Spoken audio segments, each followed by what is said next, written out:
The OnePlus 6 is here, and while I'm a big fan of the super reflective mirror black coloring, I kinda want to take a closer look at the design and, clarify some things. Let's get started.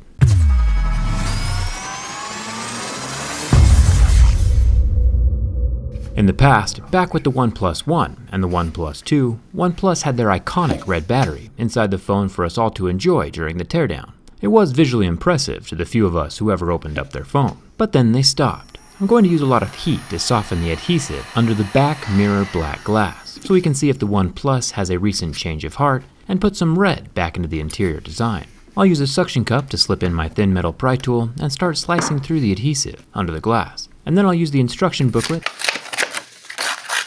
to help keep the adhesive from re-adhering to the frame after it's cut. I guess instructions do come in handy every now and then. I should also say at this point that opening up your phone or doing any mods voids all the warranties on every single level, and OnePlus won't be able to help you if something goes wrong. So maybe don't try this at home. It is harder than it looks. Finally, with all the adhesive cut away, we get our first glimpse of the battery, and it's not red. Don't worry, I think I can still fix this. The fingerprint scanner unplugs under this metal latch, which has a nice red rubber accent, which looks cool, and I'll unclip it with my red pry tool, which also looks cool. But I'm unplugging a non-red battery and it's just not as cool. The green pull tab is convenient for easy battery removal. I do like that design. I'll do the full teardown review of the OnePlus 6 in another video though. I vote we bring back the red battery on our own. I asked dbrand for a solution and they came to the rescue with some extra red phone skin material. This video isn't sponsored at all. Tweeting dbrand is a lot like asking out a girl. You either get a yes or brutally rejected publicly. Either way, somehow they both still end up with all your money. I peeled off the adhesive backing on the skin and lined it up with the top edge of the battery. With how thin and flexible this material is, I doubt it'll put any stress or add any heat to the battery itself. I'll flatten it out and chop off some of the excess along the edges and fold it over so we have the bold red battery from the past. Never settle, right? I'll get the battery all situated back up in the phone body, and funny enough, OnePlus actually includes stickers in the box with their translucent rubber case. I'm not sure if I like the big white sticker in the middle, but I'll leave it on for a second while we assess our options. Before anyone can truly enjoy the interior design of the OnePlus 6, we have to make the glass clear. I'll use a little heat to soften the adhesive holding the fingerprint scanner in place, then I can pull that off, along with the dual camera lens frame and the LED flash diffuser. The rest of the process is pretty simple. OnePlus has added a thin layer of film under the glass to give it some sense of depth and reflection.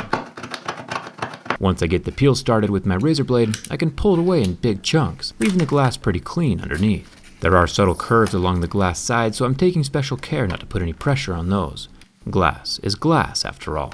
Getting an up-close look at the underside of the film, there's almost some hints of deep blue mixed in with the black, and that's probably what helps out with that depth effect. Luckily, I was able to get the rest of the black layer of reflective black film to pull off all at once, which was strangely satisfying. This is the sound of the phone losing all of its manufacturer warranties. The OnePlus logo and bottom text remained on the glass, which I think is pretty cool. The logo sits right over top of our newly red battery, and I feel like the white sticker now is rather distracting, so I'll just pull that off and stick it on something else later. A little bit of glass cleaner to get rid of any fingerprints, and then I can stick the camera lens back on, along with the flash diffuser. And finally, the fingerprint scanner, with its super long ribbon cable. A little bit of double-sided tape around the edges keep out dust once I set the glass into place. There's definitely no water resistance anymore, but you win some and you lose some. I'll plug in the fingerprint scanner and latch it down with this tiny metal tab and red rubber accents. Then the phone and the glass get safely sandwiched back together. And in my opinion, this just might be the best looking clear phone I've ever made. Bold and beautiful. The red and black combined with the high-tech internals of the OnePlus 6 just looks pretty good. Tossing on the included case from OnePlus turned it more translucent, kind of like HTC's U11, but I'm sure there's other cases out there that are more transparent. You can choose from those as well. I'm the type of guy who always has a case on my phone, but for this one, I might make an exception. It deserves to be shown off. Everything turns on and works like normal. What do you think of this clear color option? We can call it the OnePlus 6 Subtracted Edition, because we just, subtracted the color. I think it's a good idea. My Twitter followers got a sneak peek of the phone before this video went live, so come hang out with me over there to join in the fun, and thanks a ton for watching. I'll see you around.